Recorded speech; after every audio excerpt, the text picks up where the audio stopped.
Camarades membres du Bureau national, du comité exécutif et du comité politique. Honorables députés, membres du groupe ANC à l'Assemblée nationale. Camarades présidentes, présidents et membres des bureaux fédéraux, des sections et sous-sections de l'ANC. Camarades présidentes, présidents et membres des bureaux, des délégations nationales, des groupements et des associations. Camarades militantes et militants, sympathisantes et sympathisants de l'ANC. Avant toute chose, je voudrais m'incliner avec déférence pour saluer la mémoire de tous les camarades qui nous ont quittés depuis ce jour du 10 octobre 2010 où, contre vents et marées, nous avons ici même à Lomé porté notre parti, l'Alliance nationale pour le changement ANC, sur les fonds baptismaux. Je voudrais également rendre hommage à tous les autres combattants de la liberté, tombés à nos côtés au cours de notre lutte de libération, victimes de la dictature et des répressions sanglantes du système RPT-UNIR. Cette année, la 8e fête de l'ANC nous donne l'occasion de procéder à un examen approfondi des enjeux politiques majeurs et des défis à relever dans notre pays, au moment où un énième dialogue est en cours, en vue d'apporter une solution juste et durable à la crise qui mine le Togo depuis plusieurs décennies. Après l'élection présidentielle du 25 avril 2015 et ses péripéties, qui continuent de nous préoccuper, de nous interpeller et d'interpeller l'ensemble des populations togolaises, ainsi que les partenaires du Togo, au titre de la coopération bilatérale et multilatérale, le Bureau national a décidé de poursuivre sans relâche, seul ou en synergie avec d'autres organisations politiques et de la société civile, les manifestations et actions qu'appelle l'évolution de la situation sociopolitique de notre pays. Ainsi, le Bureau national a organisé dans toutes les régions du pays, aussi bien au plan interne que dans le cadre plus élargi de CAP 2015, puis de la C14, de nombreux meetings, tournées et autres activités d'éveil, de conscience, d'information, de sensibilisation, de formation et de mobilisation des populations. Les tournées et les visites du Bureau national que j'ai eu le privilège de conduire dans les régions des Savanes, Kara, Centrale, Plateau et Maritimes ont été l'occasion de rencontrer les responsables fédéraux et de discuter des problèmes spécifiques à chaque fédération. C'est le lieu de féliciter et d'encourager l'ensemble de nos fédérations pour le travail accompli, en vue de consolider l'implantation du parti et le bon fonctionnement des structures fédérales.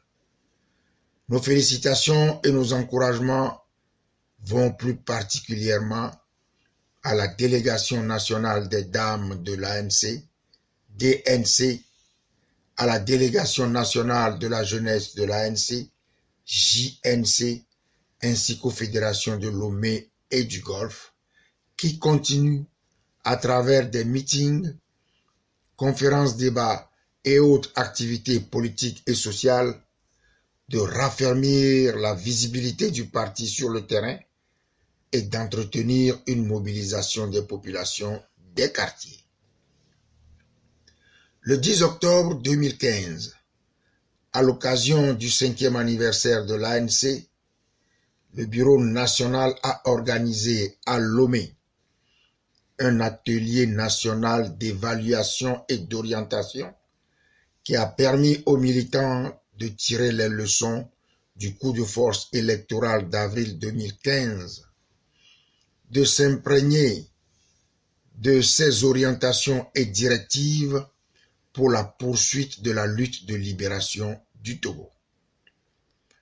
Après les 2 colloques internationaux tenus à Lomé, respectivement les 10 et 11 octobre 2016 à la salle Bakop, rue Jacob Adjalé, et les 28 et 29 avril 2017 à Ericana Guest House sur, je cite, la problématique de l'alternance politique en Afrique, fin de citation, le Bureau national a organisé cette année, le 26 mai 2018, sa première convention nationale au foyer de l'Église évangélique presbytérienne du Togo, paroisse de Nikonakwe à Lomé, sur le thème, je cite, l'alternance politique pour mieux vivre ensemble au Togo, fin de citation.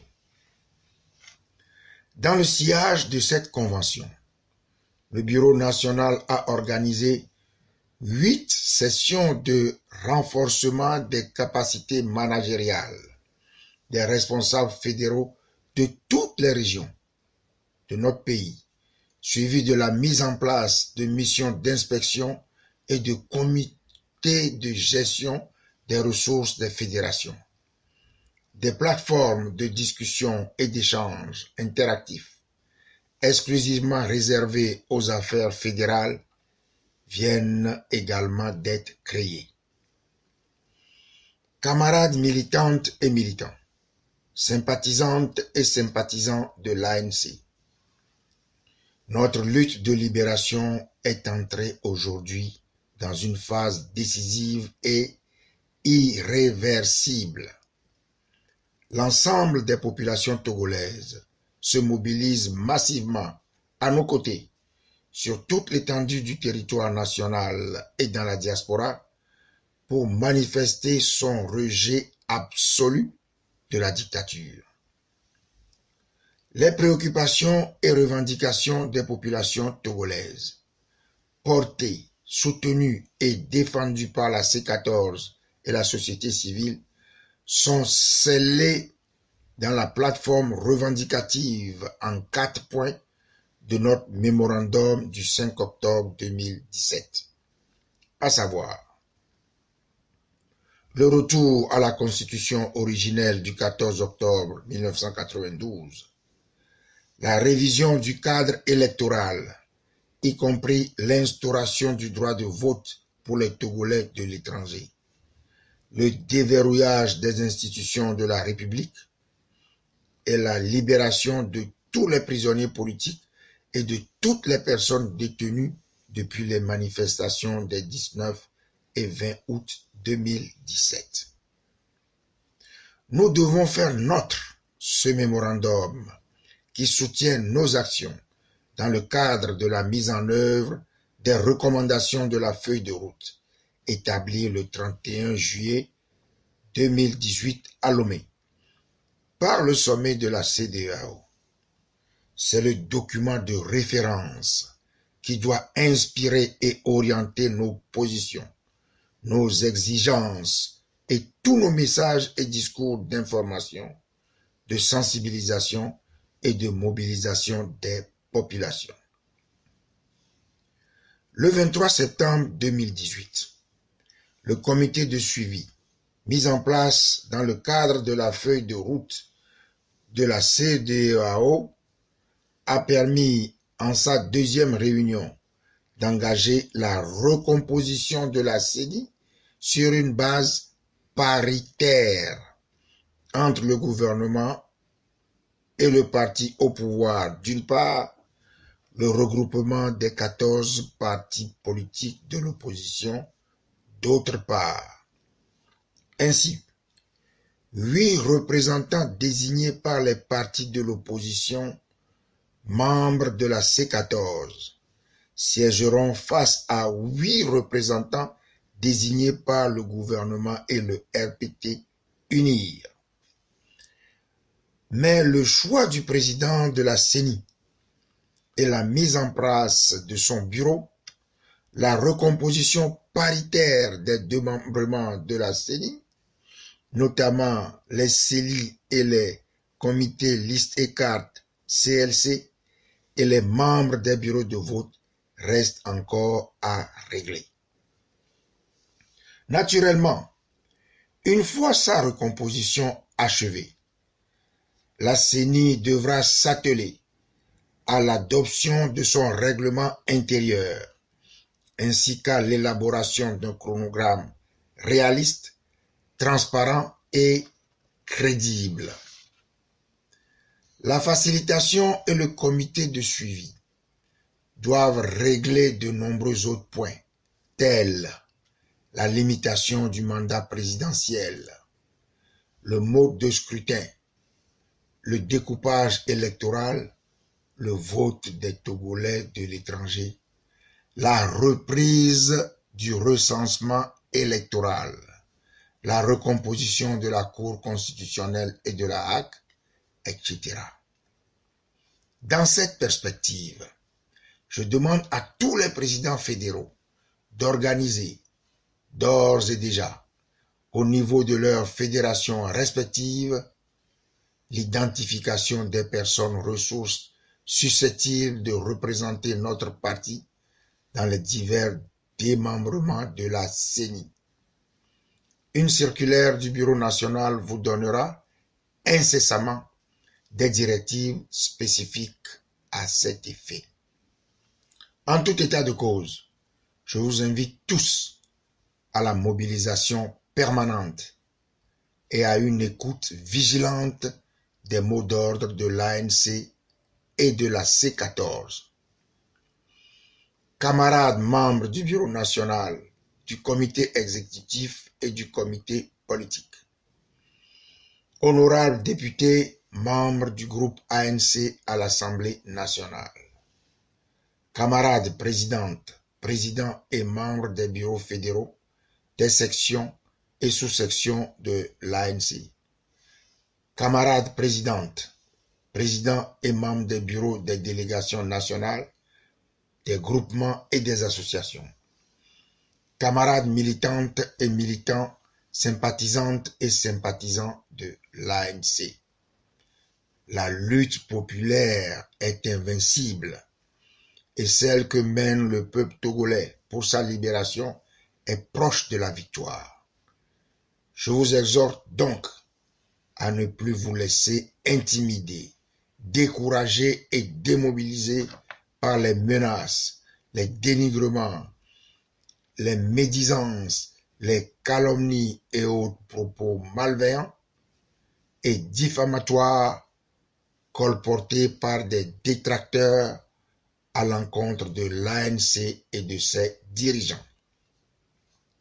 Voilà pourquoi j'en appelle au sens de discipline, de responsabilité et de loyauté des responsables fédéraux, ainsi que des militantes et militants de l'ANC, pour traduire dans les faits les directives du Bureau national visant la mobilisation générale, en ayant conscience que la force brutale et désespérée d'une minorité aux rêves insensés et aux intérêts sordides ne saurait couvrir la clameur du peuple togolais souverain en quête de liberté, de justice et de dignité.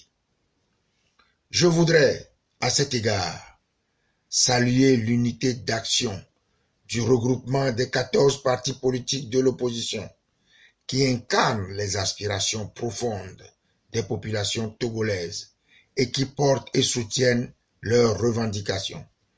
Je salue également la vigilance et l'engagement citoyen des organisations de la société civile qui apportent à la lutte de libération du peuple togolais une contribution inestimable. Pour ma part, je demeure convaincu que l'alternance et le changement, qui sont de la responsabilité de chaque Togolaise et de chaque Togolais, sont à portée de main. Notre volonté commune nous y engage, Notre foi partagée pour le bien-être des générations futures nous y oblige. Brisons les chaînes despotiques de la servitude et de l'asservissement.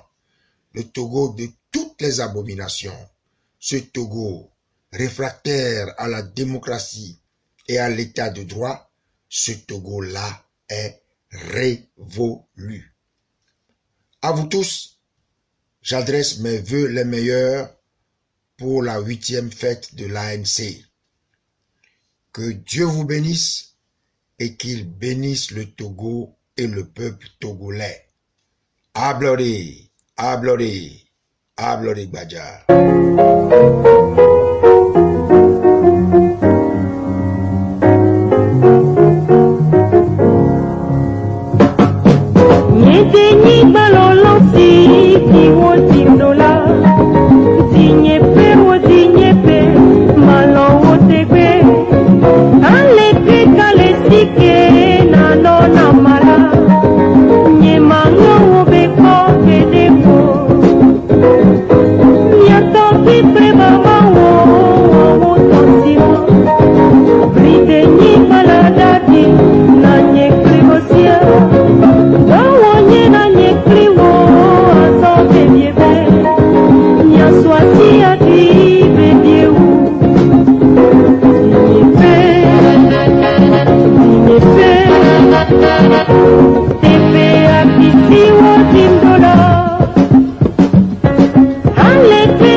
Allez,